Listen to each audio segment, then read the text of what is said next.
Happy Easter. My heart is so full seeing all of you here this morning. For those joining us via live stream, outside it is a beautiful Seattle spring day. We are enjoying the rain that makes it so lush. And inside our sanctuary is awash with light and life, the glory of God's creation in flowers, joyful music that moves our hearts and bodies, and so many radiant, beautiful faces. After 3 years in the pandemic and its shadow, it finally feels like we are emerging into new life. We persevered through dark, suffocating days and death. We labored to find strength to breathe and feel alive. We are not who we were before. And we are emerging into a new world and understanding of ourselves. The fullness of this new life remains uncertain as we wonder about the future of our economy, our city, our jobs and health, the well-being of our children and our climate. And we have come this far, surviving and learning new ways of thriving, because we have not abandoned hope. In hope, we tell stories, share our lives, our dreams, our regrets and our triumphs, large and small. During the pandemic, I discovered the Moth Radio Hour. Maybe some of you know it as well. First-person stories that they say are true, as recalled by the storyteller. Moth stories engage my imagination, often bring me to both laughter and tears in the same story, leave me wanting to hear more. And as I listen, I marvel at human creativity and resilience, a resolve to pay more attention to small details and people around me. And I am convicted, again, to live into my deepest values.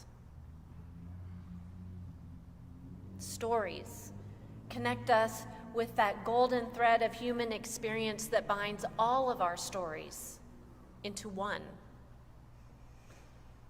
Since creation, humans have told stories of trial and triumph, family, encounters with the holy, doubt and faith, sharing the frailties and joys of our lives, hoping that from them, others will draw strength for living.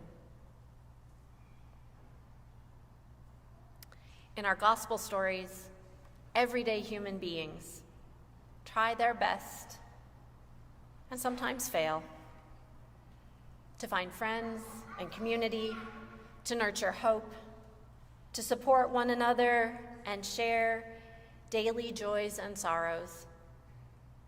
Their stories help us imagine God's power to recreate and re-enliven our inevitable human frailties and indecision, betrayals and rejection. In Matthew's gospel today, we encounter two Marys, women in Scripture who were significant enough to the story to be named. We meet Mary Magdalene and Mary, the mother of James and John. These two Marys, along with other women, supported Jesus' ministry and were part of his traveling community. They were among the group of women who watched his execution, and they were the only two disciples who stayed and watched while the stone was rolled in front of the door on that Friday afternoon. So why did the two Marys return to the tomb early on Sunday morning? They don't bring anything with them. No spices or aloes to dress the body, which they know is in a sealed tomb. So why do they come? Is it possible that they come to keep vigil for the resurrection? No other disciples accompany them. Are they the only ones foolish enough to believe Jesus' resurrection promise?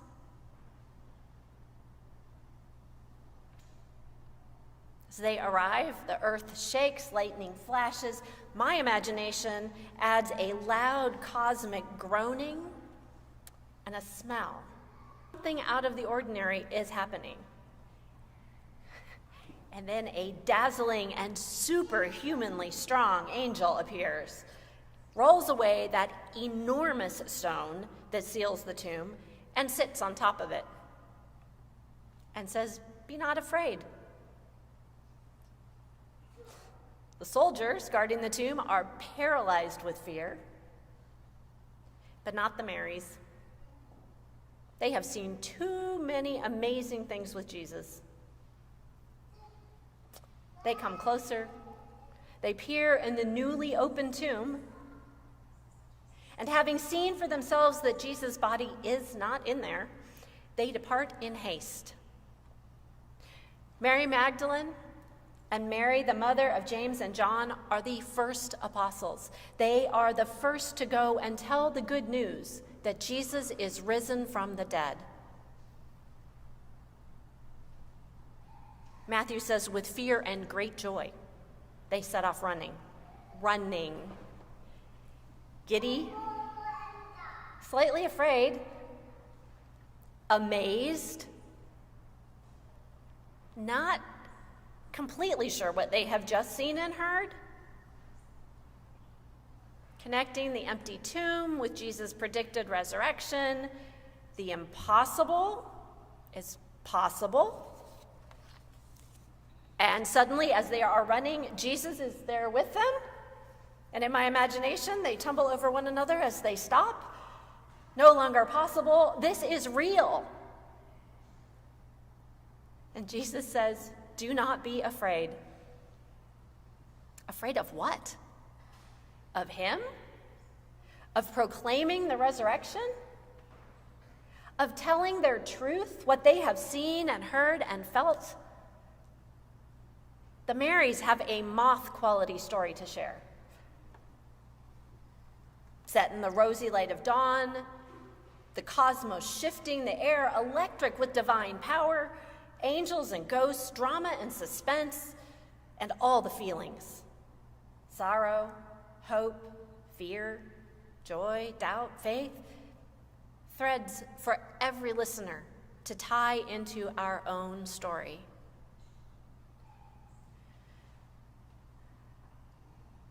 Jesus' invitation to return to Galilee reveals the depth and breadth of Easter joy. In full reconciliation, Jesus calls the disciples his brothers.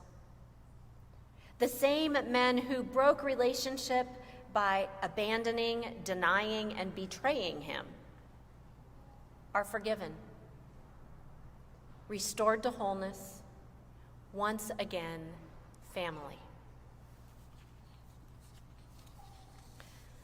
The Son of God spread his arms wide on the cross to gather in all of humanity's disappointments in an embrace of everlasting love.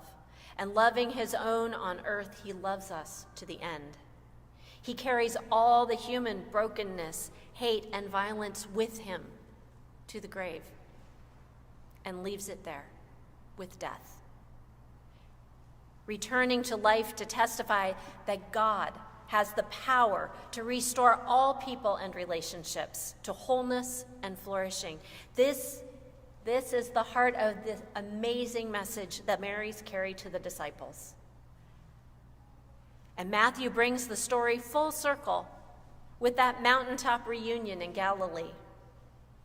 It's the only time in Matthew the disciples, other than the two Marys, encounter the risen Jesus. And Matthew does not include an ascension narrative because in Matthew's telling, what happens next on earth is the most important part of the story. The witness of the two Marys continues changing lives. The core story has survived 2,000 years because we continue to find hope in it. Because over and over again, humanity finds itself emerging from experiences of struggle, darkness, and death, trying to make sense of what has happened, of our part in it, and how we go on living and thriving in new life. We keep telling and retelling this story, adding new threads from every life and place and time. It is a story that does not end. And we choose this story of new life and hope as our story because it is our kryptonite for all that is wrong with humanity. It reminds us daily of the healing power of love and grace and forgiveness to overcome cruelty, ridicule, betrayal, even death. Believing in this story, sharing how it changes us, won't make us invincible or make living with integrity easy. It will empower us to choose how we live into this new life we have. Strength and power come from telling the truth of our experiences, and we shape the future by the story we tell with our lives, inviting others to join the story, to imagine themselves belonging, beloved, and empowered. We will change the world. We have a story of hope and joy and the possibilities of new life that our lonely, broken humanity is dying to hear. Let's go live and tell the next chapter.